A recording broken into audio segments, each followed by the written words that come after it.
Picture it. It's the middle of the night on a tiny island in the western Pacific, an island most people watching this have never heard of, a speck of land smaller than many cities, sitting alone in the open ocean. And bearing down on it is a wall of wind moving at nearly 180 miles per hour. The barometric pressure is collapsing to levels that scientists say are close to the absolute physical limit of what our atmosphere can produce.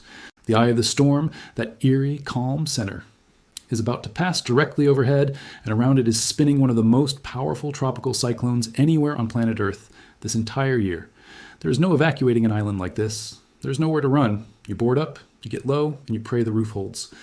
This is Super Typhoon Bobby at peak intensity, and the people of the northern Mariana Islands were about to take a direct hit from a Category 5 monster, for the second time in just 3 months.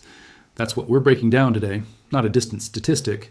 A real storm, one of the strongest of 2026, that detonated over warm ocean water into a near-perfect Category 5, smashed a chain of U.S. islands that had barely finished cleaning up from the last one, and then went on to sweep toward the southern islands of Japan, Taiwan, and the coast of China.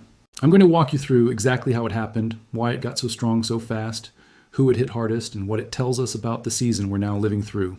No hype. Just the science, the timeline, and the human stakes. But before we get into it, do me one quick favor, because it genuinely helps this channel. Drop a comment right now and tell me, where are you watching from? And have you ever lived through a hurricane, a typhoon, or a cyclone? What was the scariest part for you? The wind? The water? The waiting? Thousands of you are in storm-prone parts of the world, and I always read those stories. And if you want to actually understand these systems, instead of just seeing scary headlines, hit subscribe. It's free, it takes a second, and it means you're here for every breakdown. A thumbs up helps this reach more people too. All right, let's get into it. Let's rewind to how this thing was even born, because the origin story matters. Bobby didn't come out of nowhere. It began its life as a modest cluster of thunderstorms far out in the western Pacific, near the Marshall Islands at the end of June. For days it was nothing special, just a disturbance, the kind of thing forecasters see constantly during typhoon season, and most of which fizzle.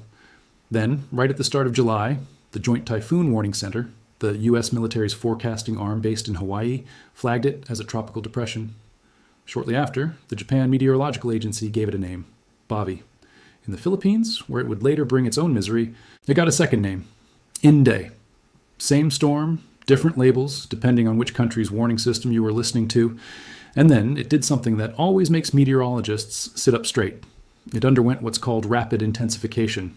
This is the phenomenon that turns a manageable storm into a nightmare in the span of a day or two.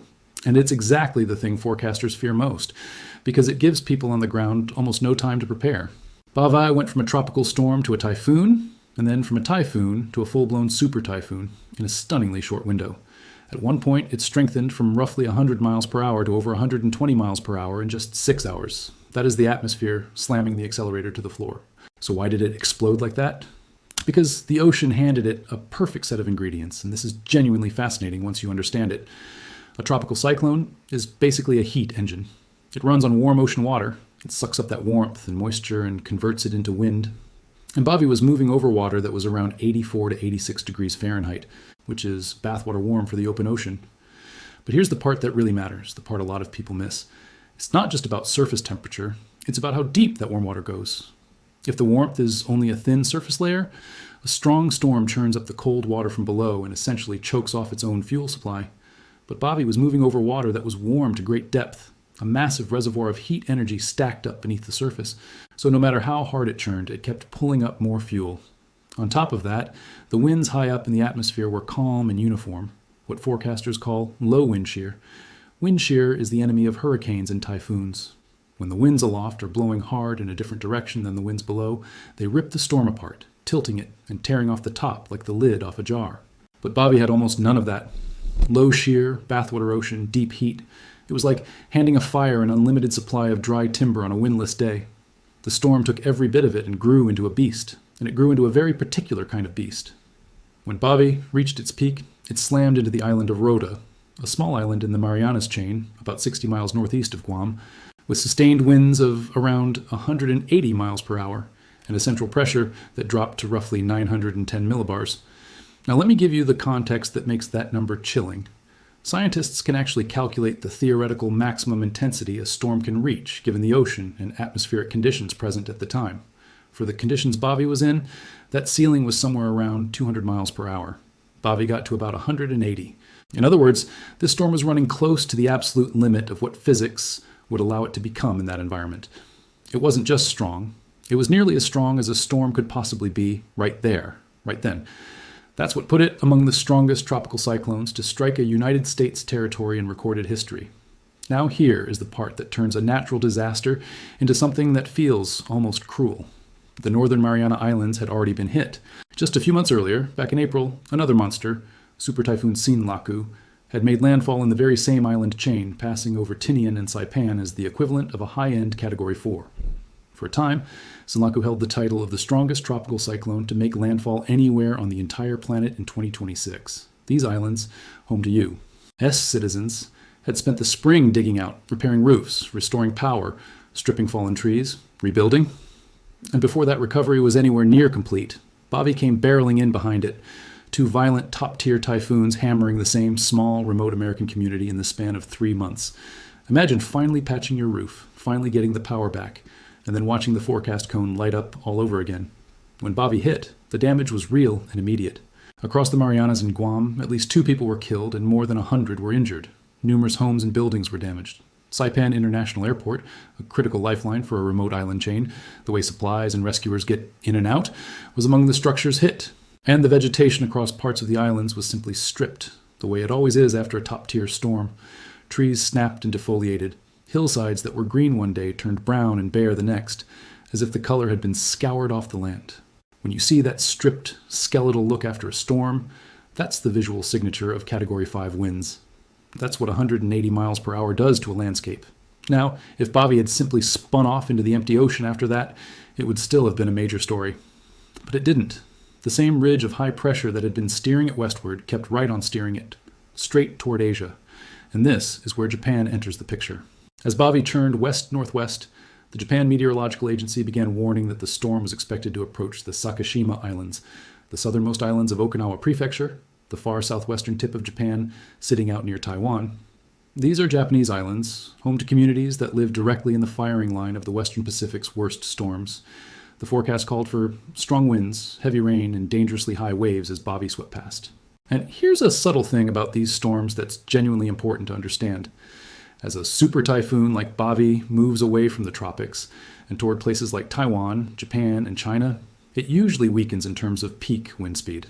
The bathwater ocean gives way to slightly cooler water, and the environment gets a little more hostile. So you might hear, it's weakening, and feel relieved.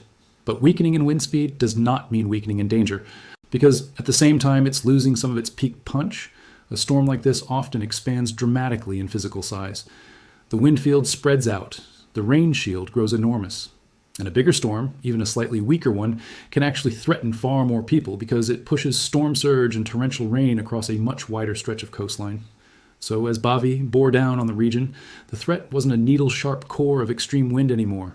It was a sprawling system flinging heavy rain, gusty winds, and dangerous surge across a huge area from Japan's southern islands to Taiwan and onward. And it did go onward. After brushing past Japan's southern islands and near Taiwan, Bobby ultimately made its final landfall on the coast of China, in Zhejiang province just south of Shanghai, by then weakened to tropical storm strength but still dragging that massive shield of rain across one of the most densely populated coastlines on Earth. From there it curved north, eventually falling apart in the middle of the month. Its life, from a nothing disturbance near the Marshall Islands to a Category 5 that raked U.S. islands and then swept across Asia, spanned about 3 weeks.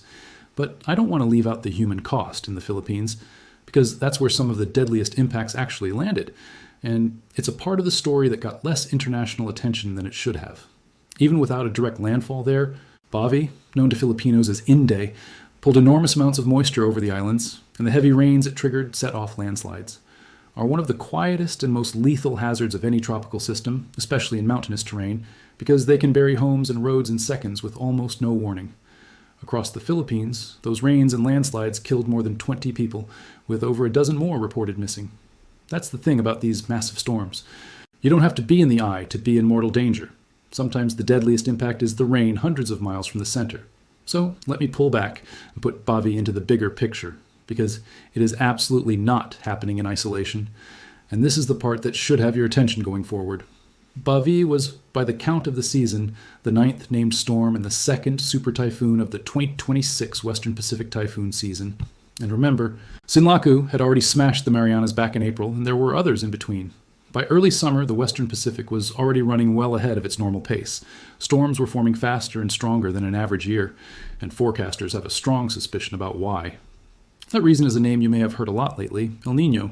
2026 is running under a developing and increasingly powerful El Niño, the warming of the central and eastern Pacific Ocean that reshapes weather patterns around the globe. And El Niño tends to supercharge the Western Pacific typhoon season in a couple of ways. It shifts where storms form, often nudging them to develop farther east over open ocean, which gives them more room and more warm water to intensify over before they reach land. That extra runway is part of what allows storms to go through the kind of explosive rapid intensification that Bavi did. So the same climate pattern we've talked about on this channel before, the one warming the whole planet's average temperature, is also, right now, helping to load the Western Pacific with fuel. And the forecasts for what's ahead are sobering. Private forecasters in Japan have projected that 2026 could see around 28 named storms form across the Western Pacific, above the long-term average, and that roughly 14 of them could approach Japan. 14. And here's the timing that matters most. The peak of the season isn't behind us. It's ahead. The Western Pacific typhoon season typically reaches its most dangerous stretch in August and September. Meteorologists also note that under El Niño-influenced patterns, the atmospheric setup may make it easier for storms to curve northward toward Japan in the coming weeks, and that the storms arriving in the autumn can sometimes be the strongest and most developed of all. In plain terms, Bavi was frightening, but it was an early act in a season that is far from over. So what's the takeaway here, the practical part? Because I never want to leave you with just fear and no direction. For the people of the Marianas and Guam, the lesson Bavi drove home is one of relentless recovery. The reality that in some parts of the world, communities barely finish rebuilding from one disaster before the next is on the radar, and that resilience isn't a one-time act, it's a way of life. For anyone in the path of the Western Pacific storms this season, southern Japan, Taiwan, the Philippines, coastal China, the honest message from the forecasters is simple. Don't judge a storm by its peak category alone. A weakening typhoon can be the one that floods your town, because size and rainfall and surge matter just as much as wind speed. Pay attention to the full forecast, not just the headline number. Know your evacuation route before a storm is named, not after. Have your supplies, your water, your flashlights, and a charged phone ready before the season's peak, not in the scramble when a warning drops. And there's a broader lesson in Bavi that goes beyond any one island. It's a reminder of just how fast the ocean can turn an ordinary cluster of clouds into a top-tier monster when the conditions are right, and of how those conditions are, in this particular year, unusually favorable across the Western Pacific. We can't stop these storms. We can't cool the ocean or calm the winds. What we can do is understand them, respect them, watch them coming, and be ready. And that readiness, over and over again, is the difference between a terrifying night and a tragic one. I'm going to keep tracking this season the whole way through because with the peak still ahead and the Pacific this active, Bavi will not be the last major storm we talk about. If you want to follow it with me, every system that spins up, every track that turns toward land, every forecast that matters, subscribe so you don't miss an update, because in a season moving this fast, being early is everything. Hit the like button to help push this to more people who should see it, and drop that comment. Where are you watching from, and have you ever been through a storm like this? Tell me your story. I read them, and I'll see you in the next one. Stay safe out there and stay ready. This season is just getting started.